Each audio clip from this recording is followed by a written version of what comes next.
Okay Anita, मैं निकल रहा हूँ। और हाँ, मैंने नितिन की स्कूल फी पे कर दी है। Okay, you don't very. और कुछ भी प्रॉब्लम हो मुझे फ़ोन करना। कब तक आएंगे आप? 1 वीक में आ जाऊँगा। पक्का? पक्का।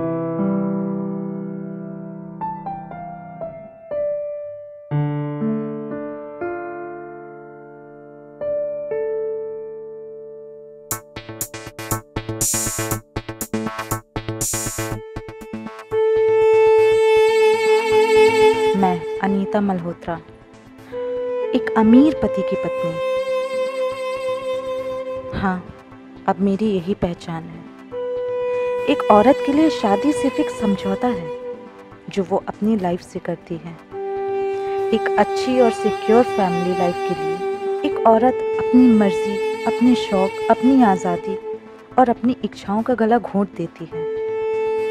मेरे पति सिर्फ पैसों को अहमियत देते हैं और ऐसा समझते हैं कि पैसे से सबको खुश रखा जा सकता है। पर कुछ खुशियाँ ऐसी भी होती हैं जो पैसे से नहीं खरीदी जा सकती। उनके लिए पति पत्नी का साथ होना ज़रूरी होता है। और अगर वो खुशियाँ किसी और से मिलती हैं, वो भी बिना किसी शर्त के, तो उन्हें पाने में बुरा ही क्या है। मैं Rajiv Malhotra lower middle class family में पैदा हुआ, मेहनत की और अपना एक मुकाम बनाया। पता है ज़िंदगी में सबसे ज़्यादा ज़रूरी क्या होता है? पैसा। इससे ज़्यादा ज़रूरी कुछ नहीं। अगर आपके पास पैसे की कमी नहीं है तो किसी चीज़ की कमी मायने नहीं रखती। इसलिए मैंने सिर्फ और सिर्फ पैसे को अहमियत देता हूँ, सबसे ज़्यादा, अपनी फैमिली से भी ज़्यादा। मैं अपनी फैमिली से दिनों तक दूर रहता हूँ, अपने बच्चे के साथ खेल नहीं पाता, वाइफ के साथ टाइम स्पेंड नहीं कर पाता। पर ये सब मैं अपनी फैमिली के अच्छे फ्यूचर के लिए ही तो कर रहा हूँ, तो इसमें बुरा क्या है? मैं Akash Kumar lower class family में पैदा हुआ, ढेर सारे सपने और उम्मीदों के साथ। सपने खुद के कि एक दिन मैं पढ़ लिख कर एक बड़ा आदमी बनूंगा, जिसके लिए मैं और मेरी माँ दोनों ही मेहनत करते हैं। मैं पढ़ाई में दिन रात एक करता हूँ और मेरी माँ मेरी फिक्र में दिन रात एक करती है। सपनों के इस मुश्किल दौड़ में एक ब्रेक चाहिए होता है, कुछ खुशनुमा पल किसी हसीन साथी के साथ। और अगर किसी गैर से भी वो हसीन साथ मिलता है तो उसके पास जाने में बुरा ही क्या है।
आप बड़े खोए खोए लग रहे हो। ऐसी बात नहीं है आकाश, 6 महीने से हमारा रिलेशनशिप है, इतना तो मैं तुम्हें जानती हूँ। चलो बताओ क्या बात है। अरे कुछ नहीं, बस वो 2 दिन के बाद रिजल्ट आने वाला है ना, तो उसी की थोड़ी टेंशन हो रही है, और कोई बात नहीं है। टेंशन किस बात की? एग्जाम तो अच्छा हुआ था ना? हाँ पता नहीं, पर टेंशन हो रही है। जब से तुमसे मिला हूँ पढ़ाई में मन ही नहीं लगता। So sweet. और एग्ज़ाम भी कुछ खास नहीं हुआ था। मुझे तो डर है कि कहीं मैं फेल ना हो जाऊँ। मेरी माँ मुझसे बहुत सारी उम्मीदें लगा कर बैठी है, बेचारी बहुत सारे सपने देख रखे हैं मेरे लिए। मुझे बहुत डर लग रहा है। तुम डरो मत, सब कुछ बहुत अच्छा होगा, समझे? और तुम्हारा पति राजीव भी तो आने वाला है। अरे नहीं, डोंट वरी, अभी वो नहीं आ रहा, इज इन इलाहाबाद। तुम ये सब छोड़ो ना, फिर से करें। नितिन का दरवाजा बंद है? हाँ बाबा, हमेशा की तरह बाहर से दरवाजा बंद कर चुकी। अभी चले?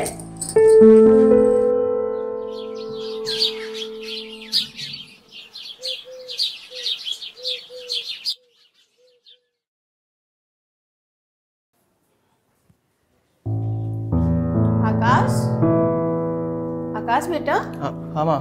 कहाँ खोया है तू? ये ले, चाय पी ले और गैस पे सब्जी चढ़ा दी, बंद कर देना। मैं आ रही हूँ। कहाँ जा रहे? मंदिर जा रही हूँ।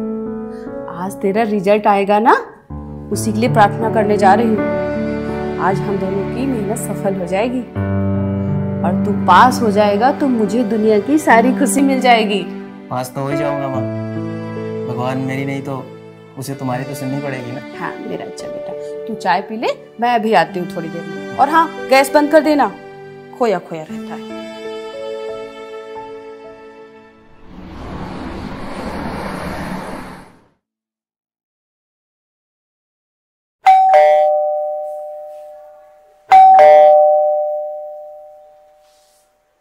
अरे आ गए आप? ओ अनीता, नितिन सो गया क्या? हाँ।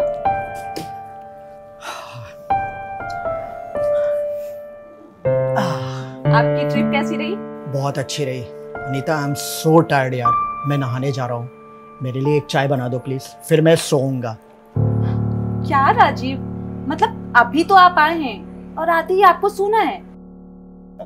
अरे बाबा, मैं कौन सा अभी सोने जा रहा हूँ। और हाँ सुनो, वैसे भी इधर एक हफ्ते में यही रहने वाला हूँ, मेरी कोई ट्रिप नहीं है, तो हम दोनों साथ में मिलकर एंजॉय करेंगे। पक्का ना? हाँ बाबा पक्का। और हाँ सुनो, कल हम सब लोग मिलकर साथ में डिनर करने चलेंगे। काफी टाइम हो गया यार तुम्हारे संग टाइम स्पेंड किए हुए। O Rajeev, I love you. Love you too. अच्छा सुनो, मैं जा रहा हूँ नहाने, तुम जल्दी से चाय बना दो। अभी लेके आई।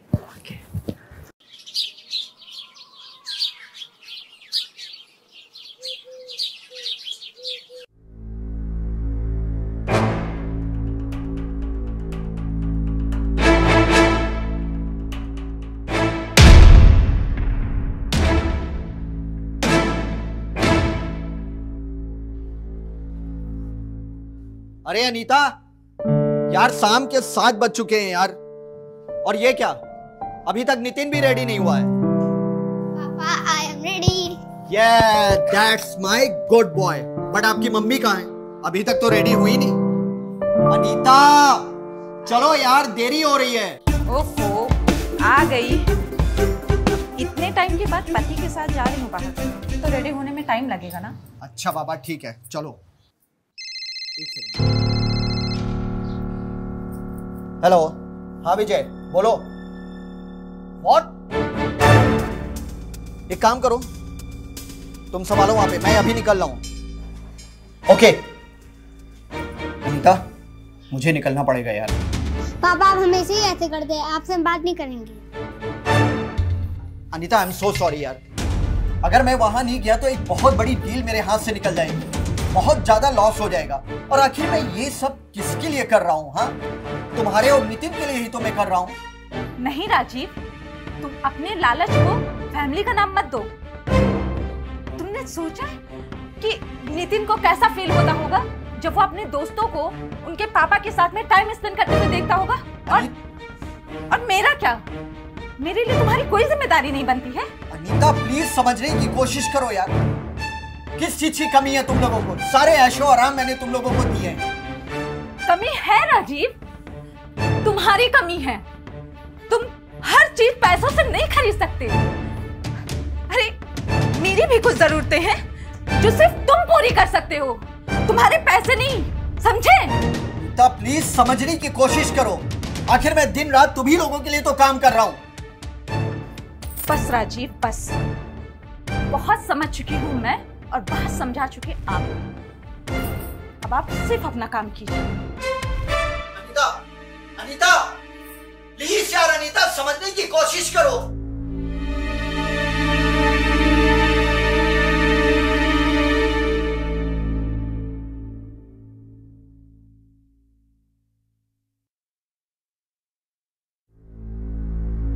आकाश, ये ले प्रसाद। क्या हुआ? ऐसे मुंह लटका के क्यों बैठा है? रिजल्ट आया क्या? हाँ, बोल, क्या हुआ? पास हुआ या फेल? फेल हो गया तू? हाँ, ऐसे कैसे फेल हो गया?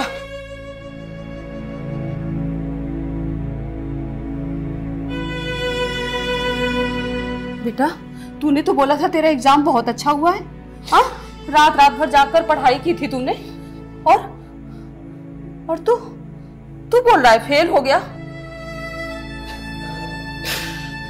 सॉरी माँ। सॉरी? पता है तुझे पढ़ाने में, तुझे कामयाब बनाने में मैंने कितनी मेहनत की है। दिन रात एक कर दिया है मैंने।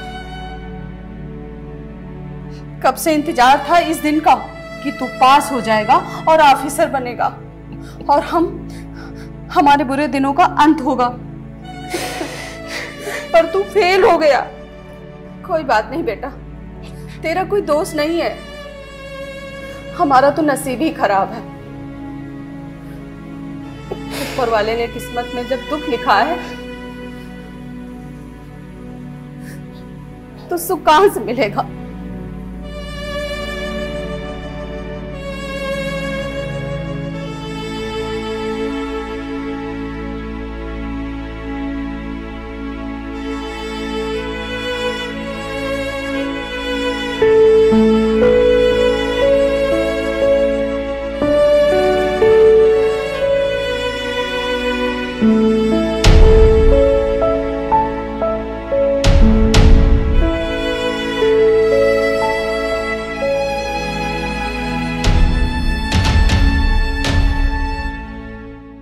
एक बार फिर अनीता अपने जीवन में खुद को हताश और तन्हा महसूस करने लगी थी। राजीव का इस तरह से अपनी फैमिली को इग्नोर करना अनीता को चुभ रहा था। दूसरी तरफ आकाश अपनी परीक्षा में फेल हो चुका था। उसके सपने टूटकर बिखर चुके थे और सबसे बड़ी बात यह कि वो अपनी मां से नजरें तक नहीं मिला पा रहा था। क्या आकाश अनीता से दूरी बना लेगा और क्या अनीता ये होने देगी?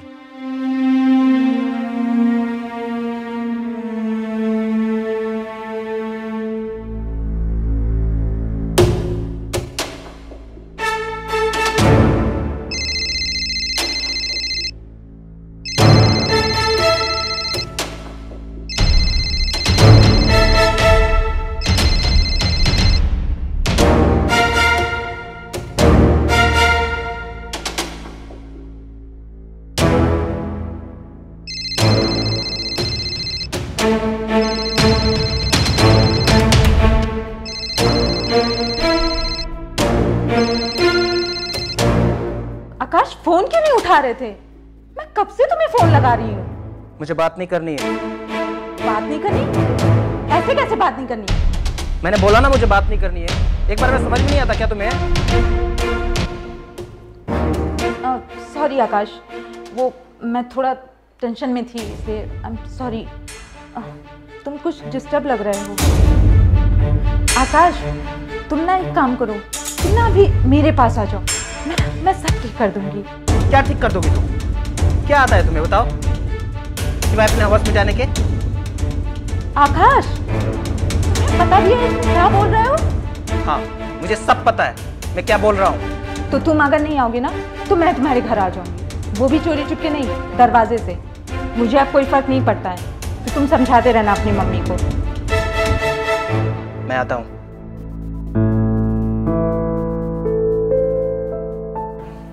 अनीता। आकाश, आई लव यू आकाश। मुझे पता था कि मेरा आकाश जरूर आएगा। तुम उससे इतना प्यार जो करते हो,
किसी धारदार चीज से मारा गया है। सर बच्चे गले में उंगली के निशान लगते हैं, मुझे लगता है शायद गला दबा के मारा है। एक काम करो, जी सर। बॉडीज को पोस्टमार्टम के लिए भेज दो और पता करो फॉरेंसिक टीम कब तक आ रही है। जी। और सुनो रवि, जी सर। विक्टिम का मोबाइल का पता करो, कॉल डिटेल्स निकलवाओ और पता करो कि लास्ट कॉल किसकी थी। Okay sir. अनीता, नितिन, एक मिनट सर मैं राजू बोल रहा हूँ। ये मेरी पत्नी और बच्चा है सर। इधर दूर बैठा, निकला मत दे। अनीता,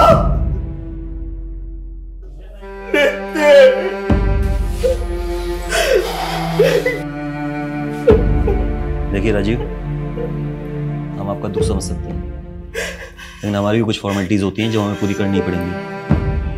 कुछ पूछताछ करनी थी आपसे, अगर आप कहें तो हम बाद में आ जाएं। पूछिए, पूछ सकते हैं आप।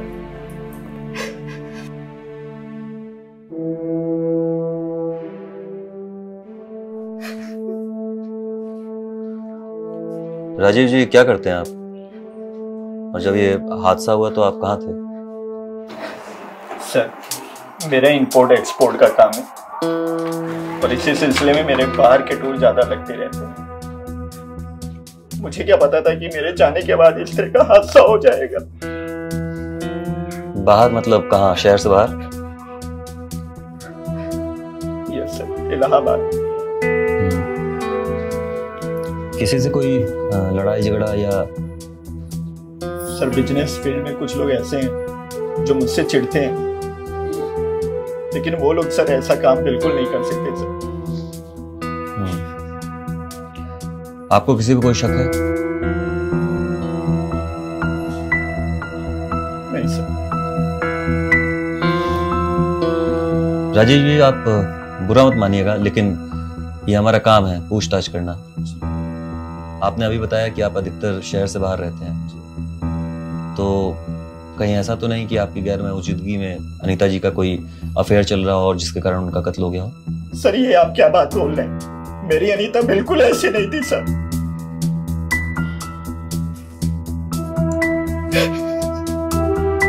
ठीक है, इस केस के संबंध में अगर कोई पूछताछ करनी पड़ी तो हम वापस आपको याद करेंगे। ठीक है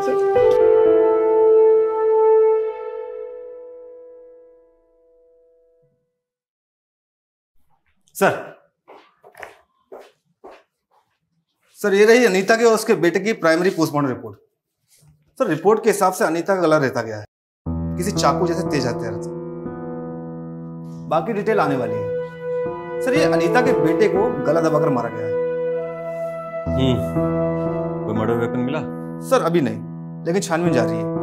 और फॉरेंसिक टीम की क्या रिपोर्ट है? सर फॉरेंसिक की अपडेट अभी तक नहीं आई, लेकिन अनीता के घर के सारे चाकू जैसे तेजधार हथियार को जब्त कर लिया गया और फॉरेंसिक को भेज दिया गया। सर अनीता का call record, sir call record में ज्यादा खास नहीं, लेकिन एक नंबर है जिससे अक्सर रात को अनीता बात करती थी। किसका? सर किसी आकाश नाम के लड़के का। आसपास मैंने पता किया, सब उसके बारे में अच्छा बता रहे हैं। अच्छा लड़का था, पढ़ाई लिखाई करता था और अपनी माँ के साथ रहता था। अगर ये आकाश इतना अच्छा लड़का है जो किसी से बात भी नहीं करता, तो ये अनीता से क्या बात करता होगा, वो भी खासकर रात को? एक काम करो रवि। जी सर। इस आकाश को उठाओ और ध्यान में रखना, हो सकता है कि मर्डर वेपन इसी के पास से मिले। Okay sir.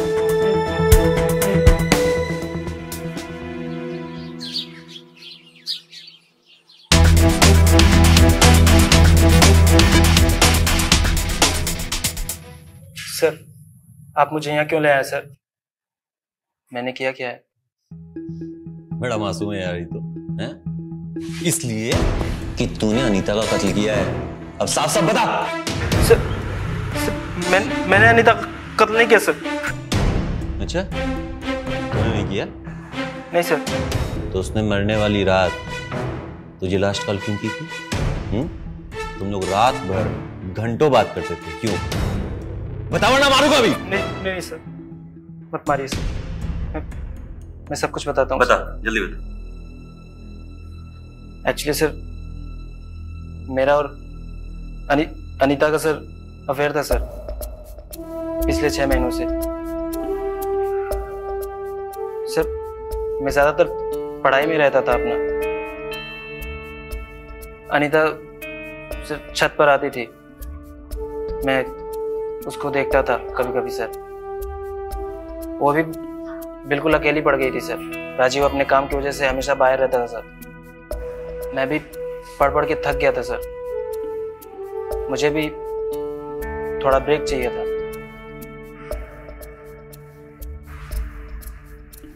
तो वही सर, हम दोनों एक दूसरे के करीब आने लगे। हम एक दूसरे से मिलने लगे, फिर सर इंटीमेट होने लगे सर। और उसकी वजह से मेरी पढ़ाई बिल्कुल डिस्टर्ब हो गई सर। मैं हमेशा अनीता के बारे में ही सोचता रहता था, उसी के ख्यालों में खोया रहता था सर। मेरी माँ को मुझसे बहुत उम्मीद थी सर। मैं पढ़ लिख कर ऑफिसर बनूंगा, यूपीएससी एग्ज़ाम क्वालिफाई करूंगा सर। लेकिन सर मेरा यूपीएससी का एग्ज़ाम बिल्कुल ख़राब गया सर, और मुझे डर था कि मैं फेल हो जाऊंगा। जो डर था सर वही हुआ सर, मैं फेल हो गया सर। और उसी रात सर अनीता जिद करने लगी कि उसे अभी मिलना है सर। मैंने गुस्से में उसको मना किया, लेकिन वो मुझे धमकी देने लगी सर कि अगर मैं उससे मिलने नहीं आया तो वो मेरे घर आ जाएगी, और बोल रही थी कि तुम अपनी माँ को संभाल लेना। मुझे ब्लैकमेल करने लगी सर कि वो मेरे घर आ जाएगी। सर मैं डर गया सर कि इन सब के बारे में माँ को ना पता चल जाए, इसलिए सर मैं उस रात उससे मिलने चला गया। फिर मैं वहाँ से रात को आके और अपने घर पे सो गया सर। फिर सर सुबह उठा और देखा तो अनीता के घर में उसका कत्ल हो चुका था सर। मैं सच बोल रहा हूँ सर, मैंने अनीता का खून नहीं किया सर। तो सच बोल रहा है या झूठ, इसका पता तो हम लगा लेंगे, लेकिन जब तक हम ये पता ना लगा लें तू यही रहेगा, समझा?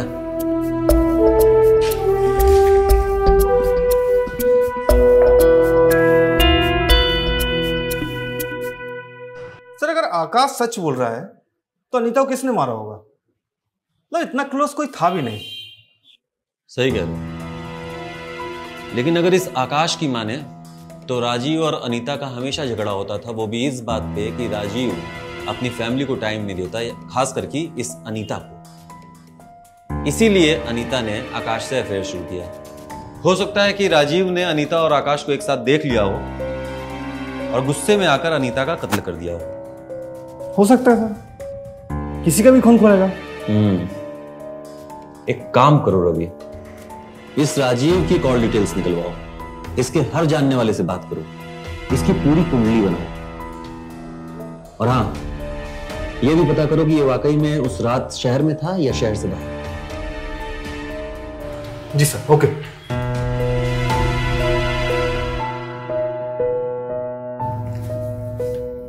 जैन सर। जय सर वो आकाश की माँ आई हुई है सर। जी सर।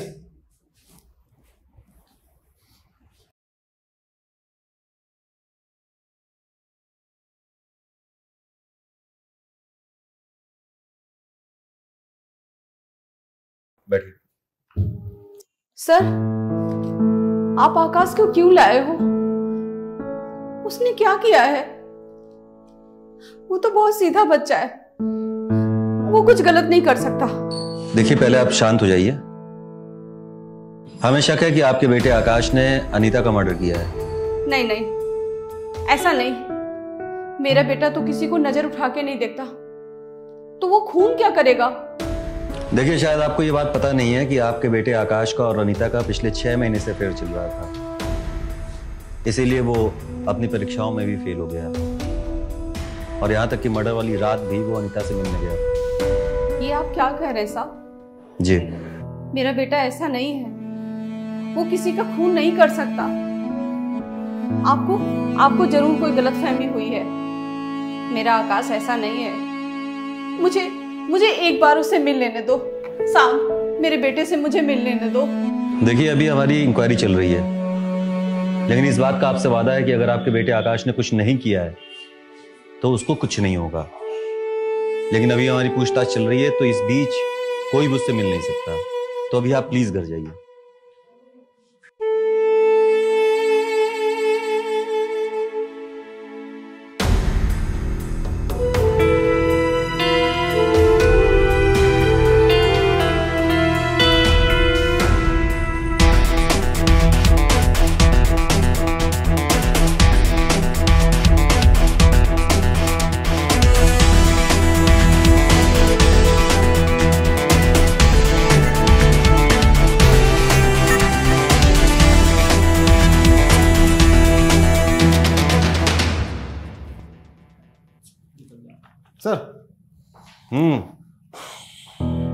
सर, इस राजीव के बारे में मैंने पता किया।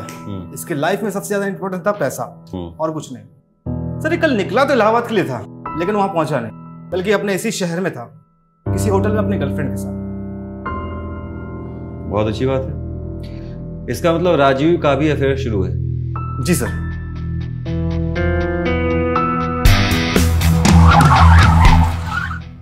सर, मुझे अभी भी समझ में नहीं आ रहा है कि मुझे यहाँ पे क्यों लाया गया है।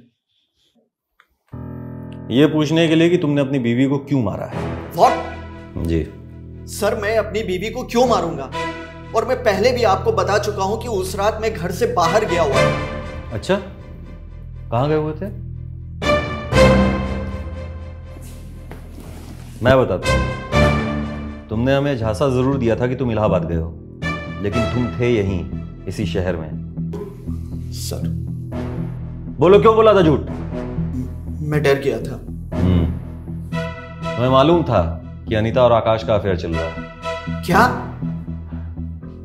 सर, ये आप क्या बोल रहे हैं? मेरी अनीता बिल्कुल ऐसी नहीं थी। वो तो बहुत ही सीधी सादी और भोली भाली थी। हाँ सर, मैं उसके साथ टाइम स्पेंड नहीं कर पाता था, बट हम दोनों के बीच में अंडरस्टैंडिंग थी सर। नहीं थी, कोई अंडरस्टैंडिंग नहीं थी। दरअसल तुम अनीता को टाइम ही नहीं दिया करते थे, इसी वजह से वो अकेली पड़ी और उसने आकाश के साथ अफेयर स्टार्ट किया। जब तुम्हें इस बात का पता लगा तो तुमने गुस्से में आकर उसे मार डाला। सर, मुझे उसके अफेयर के बारे में बिल्कुल नहीं पता था और मैंने उसे नहीं मारा है सर। और भला मैं अपने बेटे को क्यों मारूंगा सर? आप मेरी बात का यकीन कीजिए, उस रात मैं अपनी गर्लफ्रेंड के साथ होटल में था। अगर आपको यकीन नहीं होता तो आप पता कर सकते हैं सर। सर, मैंने किसी का खून नहीं किया है सर।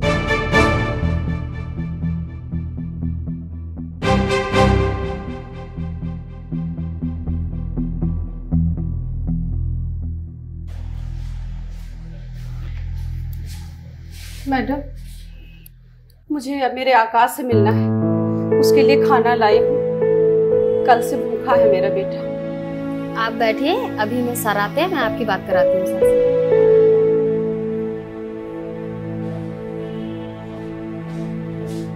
सर, मुझे नहीं लगता इस राजीव ने खून किया होगा।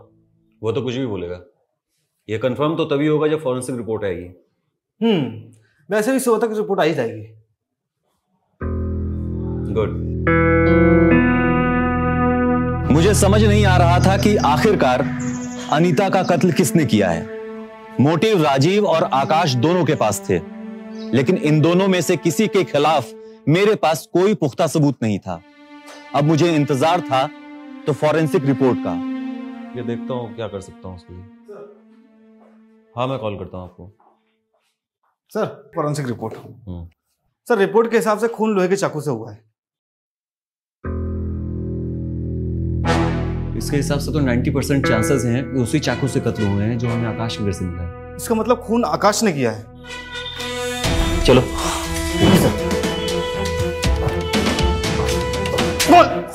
रुक जाओ, तो बता दे। फॉरेंसिक रिपोर्ट ये बोल रही है कि जो चाकू हमें तुम्हारे घर से मिला उसी से अनीता का खून हुआ है। बोल। सर आप मुझे जान से ही क्यों ना मार दूं सर, मैं यही कहूंगा सर, मैंने अनीता का खून नहीं किया सर।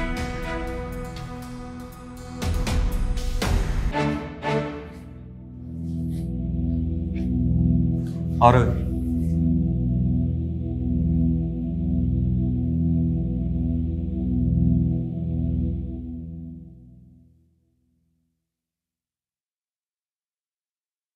अगर आकाश ने खून नहीं किया है तो किसने किया होगा? मुझे तो लगता है ये आकाश झूठ बोल रहा है। मैडम कब से बैठी हूं मैं, आखिर क्यों नहीं मिलने दिया जा रहा है मेरे बेटे से? कल से भूखा है वो, खाना लाई हूं उसके लिए। ये कौन चीख रहा है? सर वो आकाश की माँ आई है, खाना लेके मिलने के लिए बोल रही है। शांत करो। एक बात बताओ, आकाश की फैमिली में आकाश और आकाश की माँ ही है ना बस? हाँ सर। अंदर लेके आओ। जी सर। साहब मुझे मेरे बेटे से मिलना है, ये लोग मिलने नहीं दे रहे मेरे बेटे से। देखिए ममता जी, अब मुझे तो ऐसा लगता है कि आप अपने बेटे से कभी नहीं मिल पाएंगी। ऐसे कैसे नहीं मिल पाऊंगी साहब? क्योंकि आपके बेटे ने कत्ल किया है अनीता और उसके बच्चे दोनों का। अब तो फॉरेंसिक रिपोर्ट ने भी बता दिया कि जो चाकू आपके घर में पाया गया है उसी से कत्ल हुआ था, तो अब तो उसे फांसी होगी। ऐसे कैसे उसने खून किया है? उसी ने किया है? नहीं साहब, उसने खून नहीं किया। तो किसने किया है फिर? मैंने। अच्छा, कैसे किया है? हाँ हाँ मैंने खून किया, अनीता का और उसके बच्चे का भी। वो मेरे बेटे की जिंदगी बर्बाद कर रही थी। आकाश जब फेल हो गया था तब मुझे बहुत गुस्सा आया। मैंने ये सोच लिया कि शायद ये मेरी बदकिस्मती है जो आकाश फेल हो गया। पर उस रात आकाश को मैंने अनीता से बात करते हुए सुना तो मुझे बहुत गुस्सा आया। मैंने बोला ना मुझे बात नहीं करनी है। एक बार में समझ में नहीं आता क्या तुम्हें? क्या ठीक कर दोगे? क्या ठीक कर दोगे तुम? क्या आता है तुम्हें बताओ? क्या आता है तुम्हें बताओ? सिवाय अपने हवस मिटाने के। हाँ मुझे सब पता है, मुझे सब पता है। क्या बोल रहा हूँ मैं, क्या बोल रहा हूँ? मैं आता हूँ।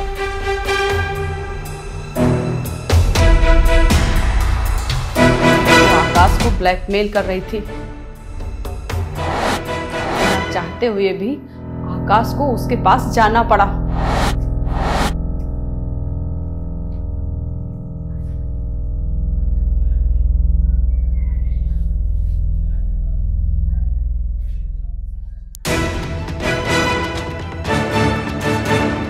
मुझे बहुत गुस्सा आया साहब, वो मेरे बेटे का करियर खराब कर रही थी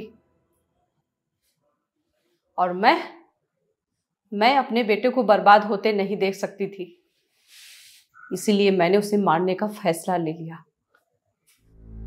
थोड़ी देर बाद जब आकाश वापस आया तो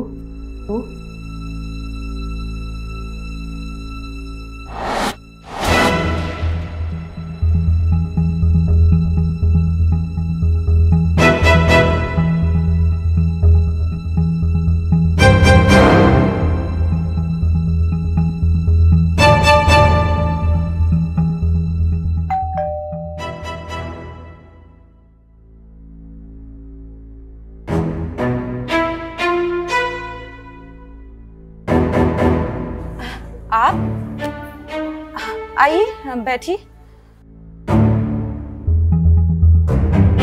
आप इतनी रात में कोई बात है क्या? हाँ तेरे से ही बात करने आई हूँ।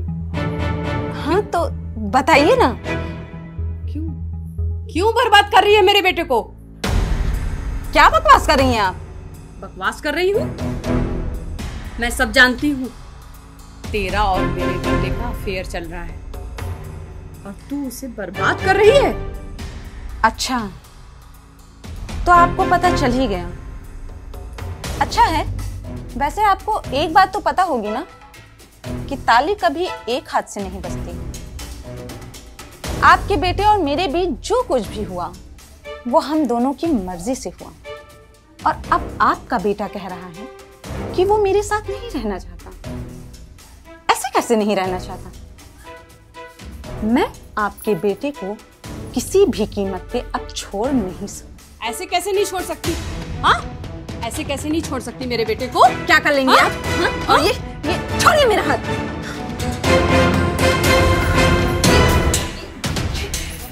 ये क्या कर रही हैं आप? तुझे मार कर ही अपने बेटे से पीछा छुड़ाऊंगी। तो मेरे बेटे को बर्बाद कर रही है। छोड़िए मुझे, ये आप बहुत गलत कर रही हैं। मैं नहीं देख पाऊंगी।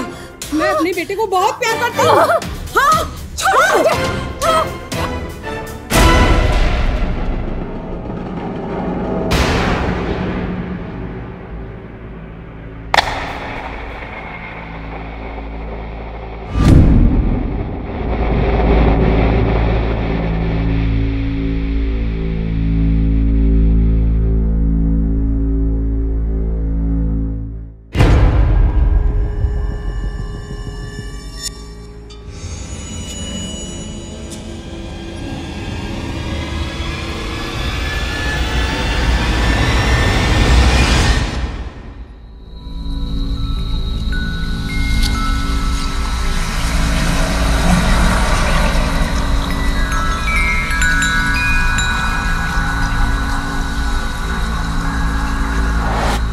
मैंने जो भी किया अपने बेटे के लिए किया। अगर मैं उसे नहीं मारती तो वो मेरे बेटे की जिंदगी बर्बाद कर देती। मुझे नहीं लगता मैंने कुछ गलत किया साहब। शर्म आनी चाहिए तुम्हें। कैसी मां हो तुम, जिसने ना सिर्फ एक औरत को बल्कि एक मासूम बच्चे को भी मार डाला। अब जिंदगी भर जेल में बैठना और सोचना कि तुमने क्या गलत किया है।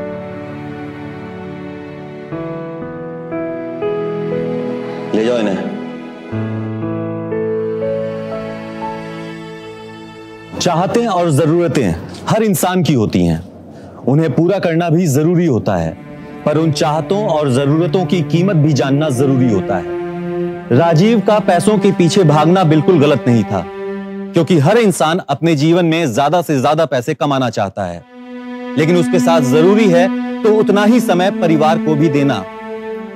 परिवार और व्यवसाय के बीच में एक संतुलन बनाना पड़ता है। राजीव ने यह संतुलन नहीं बनाया।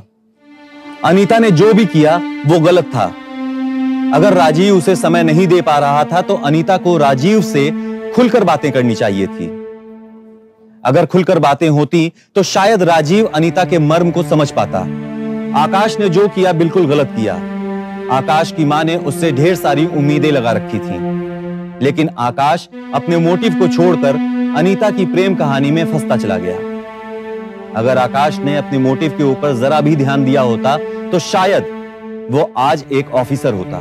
मैं इंस्पेक्टर विजय सिंह विदा लेता हूं आज के इस एपिसोड में। फिर मिलेंगे अपराध के अगले एपिसोड में किसी नई कहानी के साथ। तब तक के लिए ख्याल रखें, सुरक्षित रहें। जय हिंद, जय भारत।